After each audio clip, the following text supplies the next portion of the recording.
بسم الله الرحمن الرحیم. سلام دوستان عزیز، به یک دیگر از ویدیوهای چینل ما خوش آمدین. انشالله که جور و صحت و در پناه حق باشین. دوستان عزیز، اگر برای نخستین بار است به چینل ما سر میزنین، دکمه سابسکرایب فراموش نکنین تا از ویدیوهای بعدی ما مطلع شوین و سابسکرایب شما سبب حمایت و دلگرمی ما می شود. دوستان عزیز، قسمی که در تصویر میبینین خواهر ما نتیجه دعای خود را همراه ما شریک ساختند و ما هم همراه شما شریک میسازیم. ذکر یا وهاب برای رفع تنگدستی و فقر براتان معرفی میکنیم که شما روزانه با مقدار 1000 مرتبه ذکر یا وهاب را شما ذکر میکنین که انشالله برای رفع تنگدستی و فقر خیلی ها مؤثر است.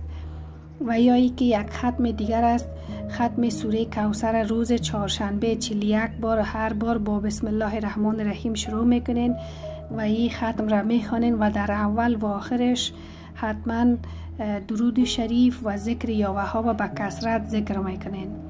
انشالله که شما هم از فواید ذکرها به بهره نمانند.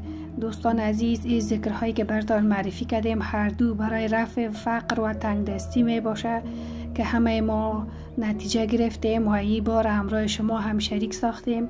انشالله که شما هم به بهره نمانید.